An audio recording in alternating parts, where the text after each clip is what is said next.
자, 암호라는 게 뭔지 먼저 설명을 드릴게요.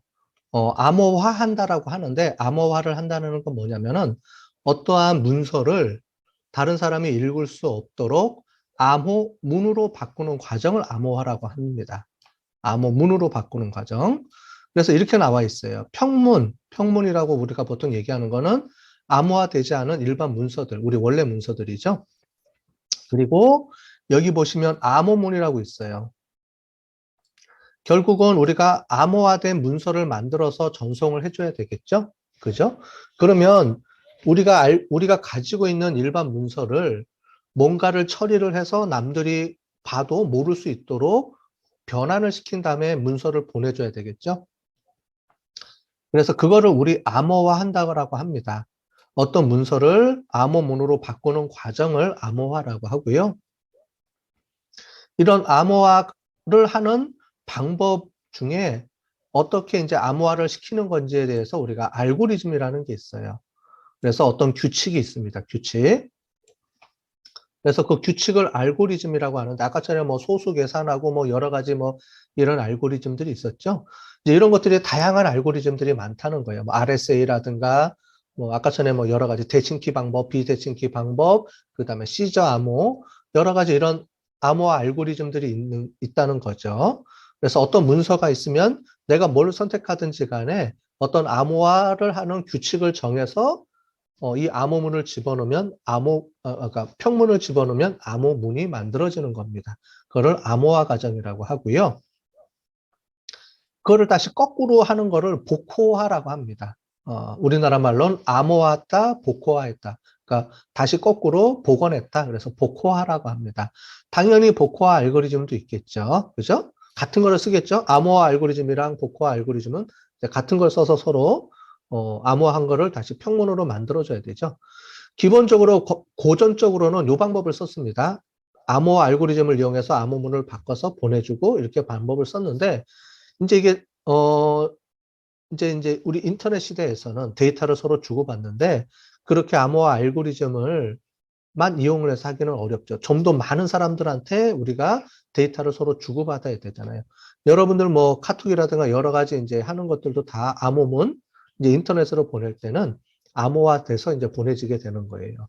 어, 그랬을 경우에 그거를 처리하는 방법 중에 또 하나가 키를 이용하는 겁니다. 암호화 알고리즘만 갖고는 어려우니까 거기에 특정한 모양의 비트를 이제 거기다 더해서 암호문을 만드는 과정을 거쳐요. 자, 그러면 우리 비밀번호하고 키하고는 좀 다른 얘기입니다. 비밀번호는 평문이 있으면 이 문서를 못 들어가게 걸어놓고 그 걸어놓는 암호를 우리가 작성을 해서 암호를 매칭하면은 해결해주는 방법이고요. 우리가 암호문은 문서 자체를 변환시켜 주는 겁니다. 다른 얘기예요. 이거 이해되셨죠? 네. 암호화한다는 건 뭐냐면 여러분들 우리가 주고받는 이런 문서들을 다른 사람들도 모르게 바꿔줘야 돼요. 특히 여러분들 인터넷으로 지금 아이디 패스워드 치고 있죠? 왜냐면 지금 우리 이 클래스룸에 들어올 때도 아이디 패스워드 쳐서 인터넷으로 들어오는 거예요. 여러분들 인터넷은 아까 전에 본 것처럼 우리가 라우터라고 노드 또는 라우터, 컴퓨터 다 같은 말입니다. 인터넷에서는 하나의 공용망을 이용을 해서 데이터를 서로 주고받고 하는데 거기를 저도 들어가서 그거 확인할 수 있어요. 아까 전에 스누핑 방법 있었죠? 그래서 해킹하면 금방 다 나와요. 여러분들 뭐 어떤 정보가 들어가는지 다 나오는데 여러분들 아이디하고 비밀번호 여러분들 웹브라우저 창에다가 아이디 비밀번호 치고 버튼 막 누르잖아요. 그죠? 그게 얼마나 위험한 건지 모르는 거죠. 여러분들은. 만약에 이게 암호화 안 됐다고 생각하면 여러분들이 아이디 패스워드가 온 동네방네 다 퍼지는 겁니다. 지금. 그런데 그렇게 지금 안 되고 있죠. 안 되고 있는 방법은 뭐냐면 여러분들이 웹브라우저에서 지금 아이디 패스워드를 쳐서 뭐 네이버를 들어가든 구글을 들어가든 우리 학교 시스템을 들어갈 때 이 중간 과정에서 이 암호화 기법들을 이용을 해서 여러분들 아이디 패스워드 그다음에 여러분들이 뭐 보내는 어떤 문서들 이런 것들을 다 암호화해서 보내주는 겁니다. 그러면 중간에 제가 해킹을 하더라도 풀었는데 문서는 볼 수 있어요. 문서를 못 보는 게 아니고 문서는 볼 수 있는데 이 문서가 무슨 뜻인지를 모르는 거죠. 왜냐하면 이상한 모양과 말로 다 바꿔놨기 때문에 그 문서를 봐도 문서를 확인을 못하는 거죠. 그게 더 어려운 겁니다. 비밀번호는 아까 전에 제가 말씀드린 것처럼 비밀번호 해킹하는 거는 쉬워요. 비밀번호는 다 저게 비밀번호 이제 그거 하는 방법들이 다 있어서 이제 그거를 이제 깨는 그런 툴들도 많이 있거든요. 그래서 그런 것들보다는 암호화를 하는 게 우리가 좀 더 우리가 그 문제가 없다 이렇게 보시면 될 것 같아요. 그래서 어떤 키를 이용을 해서 문서를 암호화할 때 그 키랑 같이 섞어가지고 어떤 문서를 바꿔주고 그 키를 이용해서 또 암호화 알고리즘에다가 그걸 넣어서 키하고 문서를 같이 섞어서 암호문을 만들어버리는 그런 과정입니다. 그게 이제 최근에 방법들이 많이 있는데 그러면은 이제 전통적인 방법을 제가 설명을 드릴게요. 우리 아까 전에 시저 암호라고 얘기를 했었죠. 시저 암호라고 우리가 얘기를 했는데 시저 암호는 우리가 시프트 암호라고 얘기합니다. 시프트라는 게 이제 이동한다는 말이죠. 자, 그거를 한번 제가 보여드릴게요. 제가 이렇게 문서를 만들어서 보냈습니다. 자, 이렇게 해서 제가 보냈는데 수신자가 이거를 받았어요. 여러분들 지금 이게 무슨 말인지 모르죠? 그죠? 이걸 인터넷으로 이런 문서들이 왔다 갔다 하더라도 그걸 보더라도 여러분들은 무슨 말인지는 몰라요. 그죠? 자, 그런데 요런 우리가 알고리즘이 있다고 해봅시다. 알고리즘이 있어요. 그럼 이 알고리즘은 뭐냐면은 요게 키를 3이라는 거라고 합니다. 옛날에는 키하고 알고리즘을 같은 걸로 인식을 했어요. 요즘은 알고리즘과 키를 별도로 하지만 이때 당시만 해도 암호화 알고리즘이라는 걸 그냥 키라고 인식을 한 거라고 보시면 될 것 같아요. 그래서 암호화 알고리즘은 뭐냐면 3 이거를 집어넣으면 여러분들 A, B, C, D 이렇게 영어 알파벳이 있죠? 그 알파벳을 하나, 둘, 세 개 뒤로 밀어버리는 겁니다. 자, 그러면 어떻게 돼요? 요런 말이 간 겁니다. 실제로는. 그래서 왔노라, 보았노라, 이겼노라 있죠? 유명한 말이죠? 그래서 이 말을 내가 일반 문서가 있으면 요게 이제 일반 문서예요. 요거를 내가 B라는 사람한테 보내주고 싶어요. 그러면 그냥 보내주면 인터넷에서 해킹을 당한다 그랬죠. 아까 전에 문제가 생길 수 있죠. 그래서 어떻게 하냐면은 문서를 이렇게 적는 게 아니고 이 문서를 집어넣어서 돌리면은 이런 문장이 만들어지는 거예요. 전혀 엉뚱한 문장이 만들어지는 겁니다. 근데 이쪽으로 보낼 때는 이 사람은 이 문장 구조랑 알고리즘을 서로 알고 있어야 되죠. 서로 알고리즘을 모르고 있으면 안 되겠죠. 그죠? 그래서 알고리즘이나 이런 것들은 다 오픈이 돼 있어요. 현재 와서는 알고리즘은 오픈이 돼 있는데 키가 더 키가 중요한 포인트가 되는 거죠. 알고리즘을 알고 있어도 키를 모르면 이게 해결이 안 됩니다. 자, 그래서 K3이라는 알고리즘 또는 키라고 얘기할 수도 있고 알고리즘이라고 얘기할 수도 있겠죠. 근데 알고리즘에 더 가까워요. 옛날 방법은. 요즘은 이 알고리즘을 쓰는 게 아니고 키라는 거를 쓰고 있고요. 그래서 보시면 이렇게 집어넣으면 A가 D로 이렇게 바뀌죠. 그래서 I가 들어가면은 I가 어떻게 되냐면 I는 L이 되는 거죠. 그죠? 그래서 L 이렇게 들어오죠. 그 다음에 이걸 이용해서 이렇게 받으면 거꾸로 뒤로 3칸 이렇게 옮겨주면 I가 되는 거죠. 그렇게 해서 해석을 하는 겁니다. 이거는 아주 옛날 얘기예요. 벌써 2000년 전 얘기죠. 2000년 전에 썼던 그런 방법들, 옛날 고래고래 짝에 썼던 이런 방법들인데 이런 방법들은 최근에도 많이 이용을 하고 있었어요. 100년 전만 해도. 자, 이런 방법들은 제가 수학자라면 금방 풀어요, 이거는. 왜냐하면 알고리즘 앞으로 몇 칸, 뒤로 몇 칸, 이것만 딱 보면 어느 정도 패턴이 나오잖아요. 그죠? 그래서 이런 패턴들을 금방 파악할 수 있다는 또 단점이 있습니다.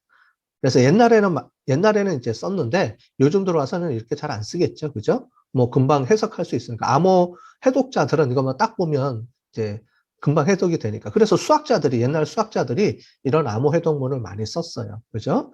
그래서 뭐 이미테이션이라는 영화에서 보시면 그 앨런 튜닝이라는 사람이 기계로 이제 암호화를 하고 해독하는 그런 방법을 이제 복잡한 거를 이제 썼었고. 왜냐면 이런 방법으로 하면은 금방 이제 암호 해독이 되니까 이제는 바꿔서 컴퓨터로 독일에서 애니그마라는 그 암호 기계를 만들어서요. 이 알고리즘을 되게 복잡하게 만든 거예요. 그러니까 이제 수학자들이 봐도 어떻게 암호 알고리즘이 짜져 있는 걸 모르죠. 결국은 어떤 애니그마라는 암호 시스템을 복호화할 수 있는 기계가 따로 있겠죠. 그죠? 똑같은 기계가 있어서 그 복호화 기계를 이용해야지만 우리가 볼 수 있도록 만들어주는 거죠. 이제 기계로 암호화를 시킨 거예요. 알고리즘을 더 복잡하게 만드는 게 독일의 그 애니그마라는 그 장치입니다. 그러니까 결국은 그거를 해독하기 위해서 이제 앨런 튜닝이라는 사람이 아까 전에 봤던 것처럼 이제 컴퓨터의 시초죠. 컴퓨터를 이제 그거를 이제 만드는 거를 기초로 해가지고 나오면서 이제 컴퓨터가 만들어지게 되고 계산을 빨리 하게 되는 시스템, 컴퓨팅하는 기계, 컴퓨터가 만들어지면서 이제 그게 나오는 거고 옛날에는 이런 것들을 다 암호 해독자가 다 눈으로 수식으로 써가면서 이거를 알고리즘을 찾아내는 게 옛날에는 그런 게 일이었다. 그러면 이제 바뀌게 되는 거죠. 기계 장치로 암호화를 하고 기계로 해독하고 그걸 또 기계로 이제 암호를 깨게 되고 뭐 이런 거를 우리가 하게 되는 겁니다. 자, 되셨죠? 이렇게 바꿔주는 겁니다. 요게 키면서 알고리즘이에요. 그래서 앞으로 세 칸, 뒤로 세 칸, 이동해라. 그래서 이제 시프트, 암호, 요렇게 우리가 얘기를 하는 겁니다. 자, 요거는 이제 그 내용을 본 거고요. 자, 간단하게 인터넷으로 쓰면 이렇게 나옵니다. 근데 되게 복잡하게 나오는데, 뭐, 요렇게 보면 요렇게 그냥 바로 나오죠. 그죠? 요런 거라고 보시면 될 것 같아요. 자, 그 다음에 이제 또, 아까 전에 이제 알고리즘을 이렇게 했는데, 대부분 컴퓨터는 비트로 이루어져 있고, 다 아스키 코드라는 그 코드로 이루어졌다 그랬잖아요. 그죠? 그래서 보면, 아스키 코드 숫자가 이렇게 좀 있습니다. 그거를 이제 10진수로 바꿔놓은 거예요. 10진수로 바꿔놓고, 이렇게 보면은, A라는 게 65번이에요. 그럼 65번을 우리가 치면 A라고 우리가 인식을 하는 거죠. 자, 그러면 65번 플러스 13이라는 키를 이제 이용을 하는 겁니다. 예, 키를 이용을 하면 이렇게 바뀌죠. 그죠? 그래서 n이라는 단어가 나와요. 그럼 거꾸로 복호할 때는 다시 78에서 마이너스 13을 해주면 65가 나오면 원래 글자가 나오겠죠. 이런 식으로 이제 아스키2 코드라는 걸 이용해서 초창기에는 뭐 이런 걸 이용해서 암호하는 방법도 쓰고 이렇게 했습니다. 그래서 이해되셨죠? 암호화라는 거는 기존 문서를 못 쓰게끔 어떤 거로 바꿔서 가는 방법을 썼다. 이렇게 보시면 되겠고요. 옛날에는 그 어떤 문서를, 글자가 있으면 이 글자를 앞뒤로 몇 칸씩 이동시키고 뭐 이런 거를 쓰고 또는 그게 좀 발전해서 우리가 글자를 숫자로 해주고 숫자 코드를 넣어주는 방법을 썼습니다.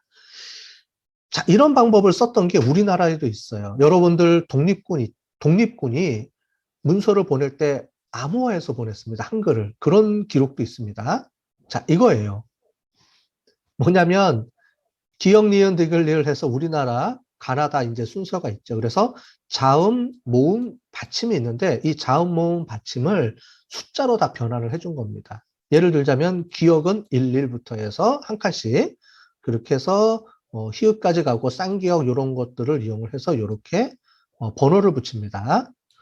자, 그 다음에 모음은 30번대로 갑니다. 모음은 30번대로 가고, 그 다음에 받침은 앞에 00을 붙여서 0011, 뭐, 이렇게 붙이는 거죠. 자, 그러면은 이제 이렇게 되는 거죠. 나는 하면 어떻게 돼요?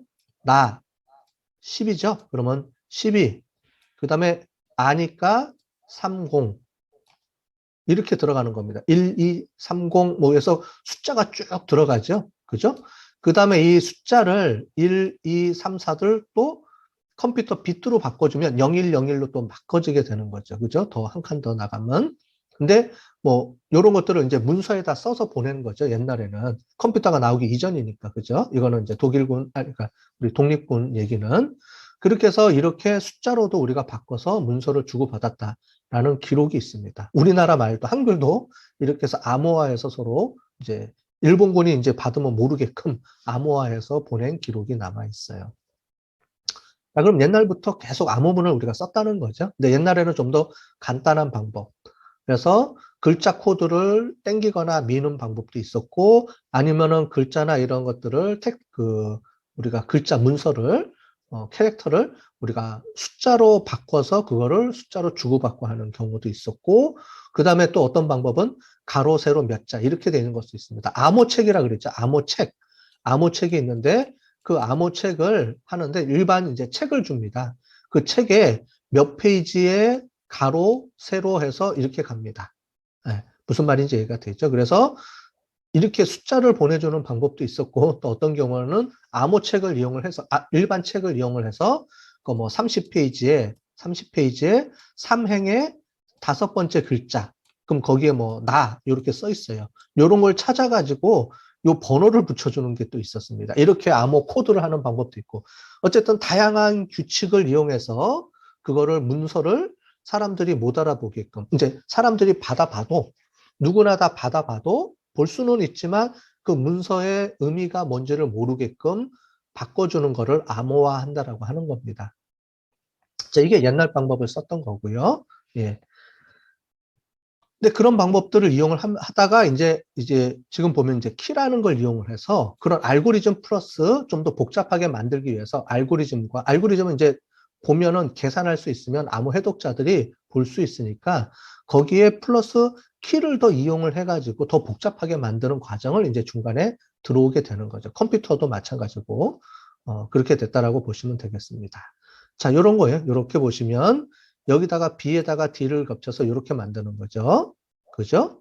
그래서 B다 그러면 B에다가 D를 겹치면 이제 E가 만들어지는 거고, 이렇게 암호. 아까처럼 비슷한 거죠? 비슷한 건데, 뭐, 이렇게 좀 복잡하게 또 만들기도 했습니다.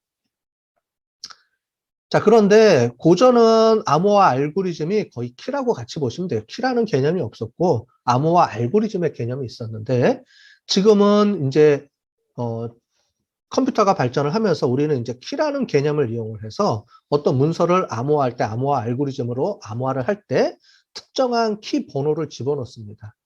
특정 키 번호를 집어넣어야지만 암호화도 되고 복호화도 되는 그런 과정을 거쳐요. 과정을 거치는데 두 가지 방법을 씁니다. 하나는요, 암호화하는 키하고 복호화하는 키를 같은 키를 써요. 이해되셨죠? 만약에 대칭키 암호화 알고리즘을 뭐 111 이런 예를 듭니다. 이거는 긴 어떤 하나의 비트로 이루어져 있어요. 1010110000 해가지고 어떤 하나의 비트 코드로 이루어져 있는데 아까 전에 대칭키는 몇 비트고 공개키는 뭐 2000, 뭐 2040 몇였죠? 뭐 그 정도 키 숫자가 나오죠. 되게 복잡하게 지금 돼 있다는 겁니다. 그런 키를 집어넣으면 똑같은 키를 이용을 하는 거예요. 그래서 이 키하고 이 키를 같이 얘를 똑같이 쓰는 거죠. 근데 이 방법은 문제가 있죠. 왜냐하면 이 대칭키라는 거는 내가 사람들한테 주고받을 때마다 키를 다 만들어야 돼요. 여러분들 지금 카톡으로 해서 카톡으로 정보를 주고받는데 암호화를 해야 돼요. 그러면 제가 홍길동하고도 카톡 하겠죠? 또 이길동, 뭐 강감찬 이런 사람들하고 다 내가 친구가 10명 있어요. 10명하고 할 때마다 A라는 친구, 뭐 B라는 친구, 물론 같은 키를 다 쓸 수도 있지만 그러면 혹시 A, B라는 사람이 나 몰래 이 대칭키를 이용해서 서로 나인 것처럼 이렇게 속일 수 있는 그런 게 만들어질 수 있잖아요. 그죠? 그래서 대칭키는 사람이 많으면 많아질수록 동일한 키를 이렇게 나눌 수도 애매하고 한 키로 쓰기도 애매하는 방법이 있습니다. 그래서 대칭키는 특별한 경우에 이제 대칭키를 쓰고요. 지금 인터넷에서 쓰고 있는 방법은 공개키 알고리즘입니다. 이 공개키 알고리즘은 키를 두 개를 만들어요. 그래서 암호화를 할 때와 복호화를 할 때 키를 다른 걸로 씁니다. 이 두 키가 맞아야지만 열려요. 그래서 옛날처럼 한 키로 한 키로 쓰는 게 아니고 키를 두 개를 쌍으로 묶어야지만 열리게끔. 즉 뭐냐면 서로 반반 갖고 있는 거예요. 반, 키를 만들어서 키를 생성해서 키를 반을 쪼갭니다. 쪼개서 한 키는 내가 갖고 있고요. 한 키는 모든 사람한테 다 뿌려줍니다. 자, 그러면 저한테 문서를 보내고 싶은 사람은 제 공개 키로 다 문서를 다 압축해서 보내죠. 그러면 저는 제 개인 키로만 그거를 풀 수가 있어요. 그러면 다른 사람들은 절대 해킹할 수가 없죠.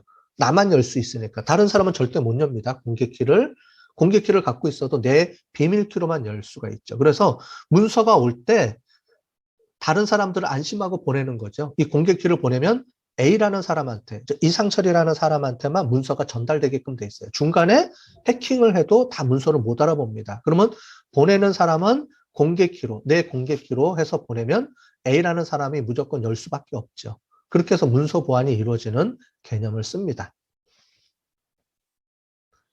그래서 대칭키 암호는 뭐 데스라고 부르고요. 공개키 암호는 RSA. 아까 전에 봤죠? 뭐 그런 그 약자를 씁니다. 그래서 복호와 암호 알고리즘을 돌리는데 비슷한 걸 씁니다. 그래서 문서를 보낼 때, 송신자, 수신자 문서를 보낼 때 평문을 보내면 거기에 이 문서에다가 내 키를 이용을 해서 암호화를 시켜서 만들면 C라는 암호문이 만들어진다는 개념이에요. 예, 그거를 좀 수식으로 좀 설명해 놓은 겁니다. 자, 이 문장을 평문을 집어넣고요. 키를 넣고 그걸 암호화 시키면 C라는 암호문이 만들어져서 이 C가 이쪽으로 보내지는 거고요. 그 C를 그 키를 집어넣어서 복호화 키니까 똑같은 키겠죠. 대칭 키에서는. 그 다음에 복호화 알고리즘을 집어넣으면 M이 나와서 볼 수 있다. 뭐 이런 거를 수식화 시킨 거다. 이렇게 보시면 될 것 같아요. 어쨌든 기본적으로는 뭐냐면 요겁니다. 암호화 키와 복호화 키가 똑같다. 그래서 대칭 키를 쓴다. 그래서 대칭 키 암호화 알고리즘이라고 합니다. 요즘 쓰는 건 다 RSA예요. RSA를 많이 쓴다라고 보시면 될 것 같아요. RSA 방식은 어떤 방식이냐면 공개키하고 비밀키를 아까 전에 쪼개서 쓰는 방식을 씁니다. 자, 그죠? 그러면 많은 문제들이 해결을 해줘요. 그래서 내가 이쪽으로 보낼 때, 송신자한테 보낼 때, 이 송신자 B 사람의 공개키를 암호화해서 보내면 송신자 B만 받아볼 수 있어요. 왜냐면은 내가 보낸 문서는 무조건 송신자 B의 공개키를 보냈기 때문에 송신자 B라는 사람의 개인키가 있어야지만 서로 열립니다. 그죠? 그래서 내가 보내는 사람을 이제 지정을 해줄 수가 있어요. 그러면 그 사람만 열 수가 있는 장점이 있죠. 자, 그런데 여기서 이 공개키 알고리즘은 하나의 단점이 있어요. 뭐냐면은, 자, 보내는 사람은 송신자는 정확하게 송신자 B만 열 수가 있어요. 자, 그런데 이런 게 있겠죠. 제가 홍길동이라고 이름을 문서를 만들어요. 홍길동입니다라고 문서를 만들어서 송신자 B에 공개키를 집어넣어서 보내요. 그럼 송신자는 자기가 열 수는 있어요. 근데 딱 뚜껑을 열어봤더니 홍길동이라고 써놨네요. 근데 이 사람이 진짜 홍길동이 보낸 거를 어떻게 인정하겠어요? 그거는 인정을 못하죠. 그래서 이 공개키 알고리즘의 키를 하나를 쓰는 방법은 뭐냐면 이 데이터가 보낼 때 이 데이터가 중간에 안 바뀌어지고 송신자 B가만 열 수가 있다. 이걸 우리가 데이터 무결성이라고 합니다. 데이터가 중간에 바뀌지 않았고 송신자 B가 열었다라는 거를 우리가 해줄 수 있는 하나의 구조는 됩니다. 그런데 이 사람이 진짜 송신자 A인지 어떻게 알아요? 모르잖아요. 그죠? 그래서 다양한 방법을 쓰는데 해시라는 방법을 쓰기도 하고 그 다음에 우리 전자서명을 쓰기도 합니다. 그걸 좀 설명을 또 더 드릴게요. 자, 우리가 암호화를 해서 암호문을 보냈다 이렇게 얘기를 하는데 지금 아까 전에 전자서명이라는 개념이 있다 그랬습니다. 전자서명이라는 건 뭐냐면 보낸 사람이 나예요. 즉 A라는 사람이 내가 진짜 보냈어요. 이렇게 보내는 겁니다. B는 개인키를 갖고 있기 때문에 무조건 B는 내가 공개키로 보내면 B만 열 수가 있어요. 이거는 데이터 무결성이고요. 데이터가 중간에 아무 문제 없이 가고 송신자 B만 받아봤다라는 거에 인증은 되는데 송신자 A에 대한 인증은 안 되죠. 그거를 우리가 전자서명이라는 기법을 이용해서 쓰는데 전자서명을 할 때 해시라는 기능을 씁니다. 자, 이건 뭐냐면은 죄송해요. 이거 해시도 데이터 무결성을 하는 방법 중에 하나입니다. 그래서 이렇게 보내주면 요 코드가 만들어져요. 이 문서가 뭐 몇백 메가든 그 메가 수가 높고 긴 문장도 우리 키가 있어요. 그 키가 공개키 알고리즘의 그러니까 해시키 숫자만큼 번호가 딱 떨어집니다.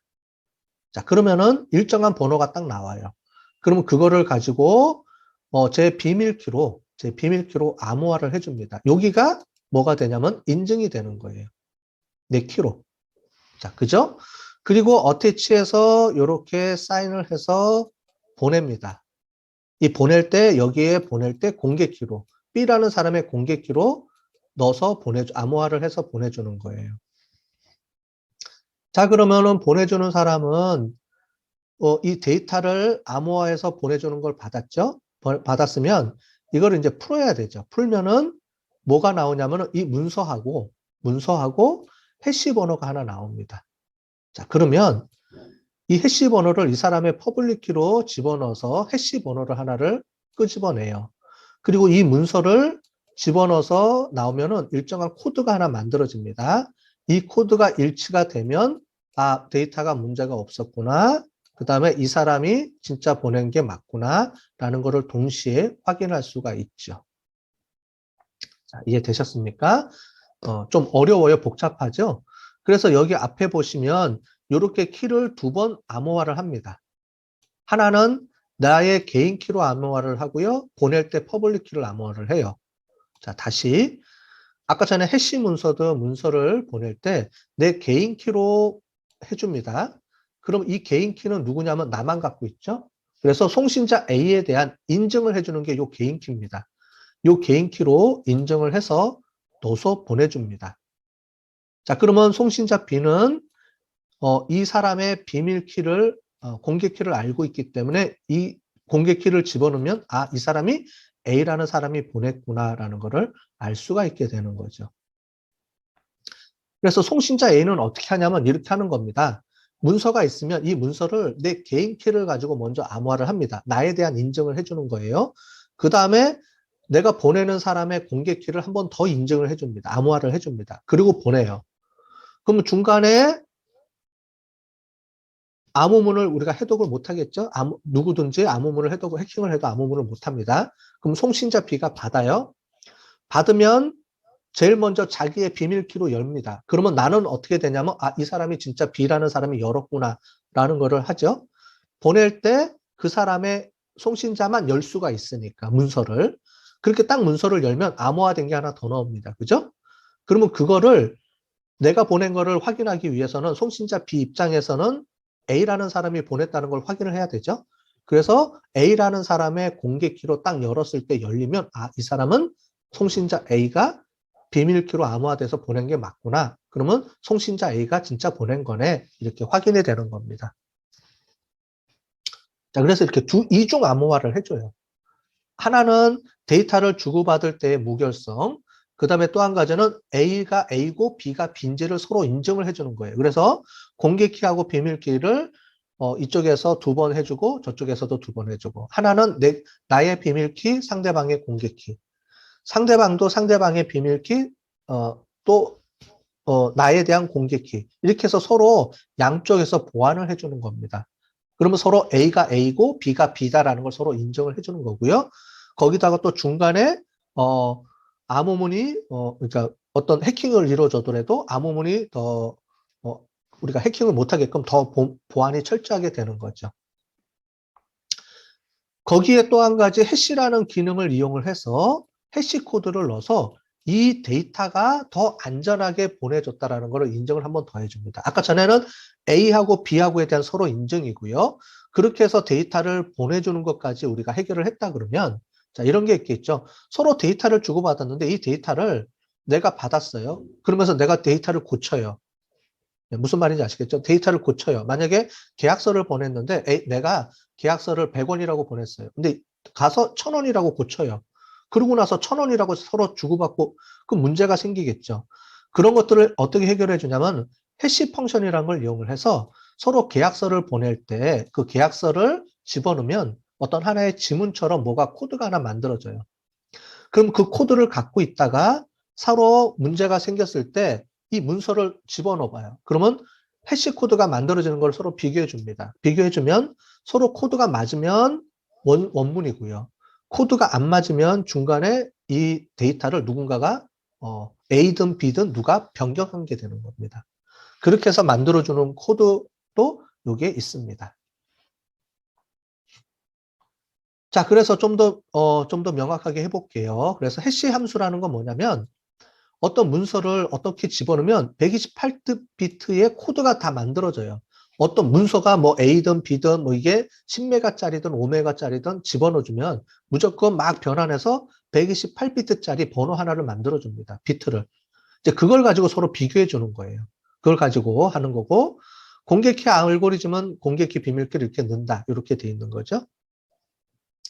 자, 그런데 해시 값은 메시지의 중간에 변조되지 않은 것을 확인해 주지만은 송신자에 대한 검증이 안 돼요. 그래서 아까 전에 얘기했던 것처럼 공개키 비밀키를 이용을 해서 송신자에 대한 인증을 해주는 겁니다. 야, A가 A고 B가 B다 라고 서로 인증을 해주는데, 아까 전에 말씀드린 것처럼 이 복호화 키를 제가 임의로 만들 수도 있어요. 나는 홍길동이라고 해서 가짜로 만들 수가 있겠죠.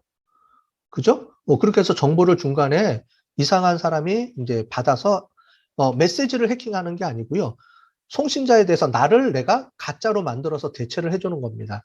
자, 이런 거는 우리가 해결을 못하기 때문에 어떻게 아느냐? 이제 이거를 이제 전자선명, 공인인증서를 이용을 해서 쓰게 되는 거예요.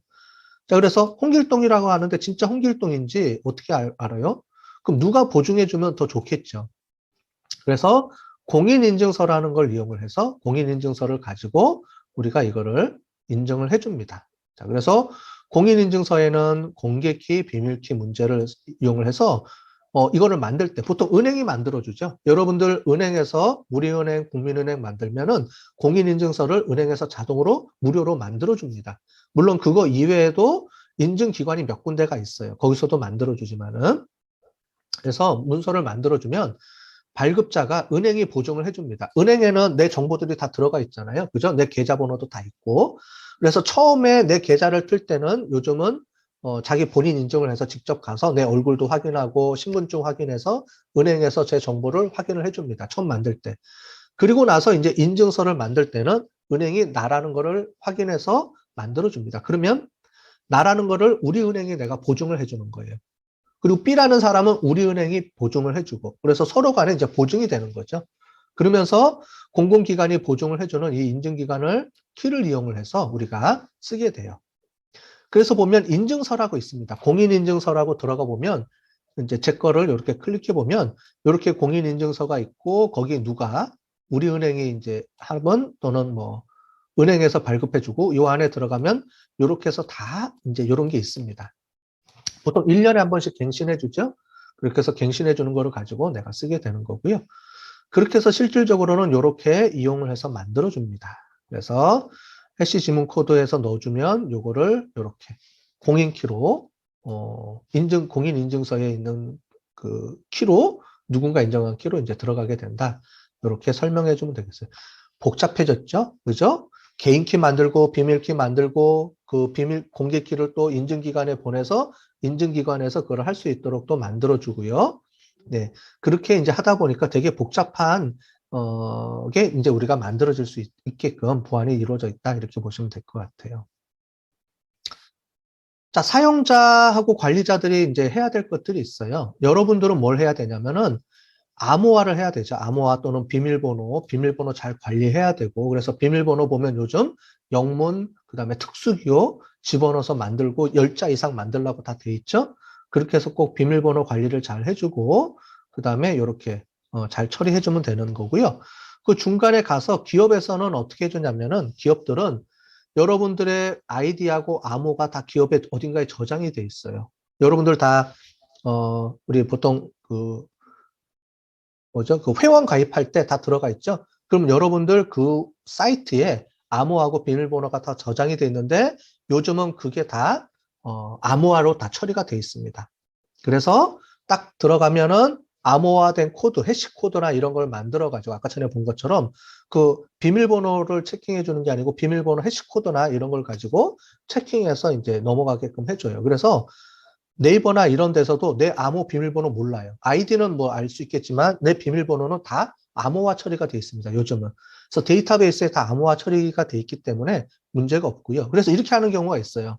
여러분들 제 비밀번호를 몰라요. 잊어버렸어요. 그러면 전화해서 비밀번호 알려주세요 하고 물어봤을 때 비밀번호는 뭡니다 라고 알려주면 그건 다 탈퇴시켜요. 여러분들 그 시스템은 절대 쓰면 안 됩니다. 왜냐하면 비밀번호가 암호가 안 됐다는 거예요. 그런데 이렇게 합니다. 비밀번호 몰라요? 그러면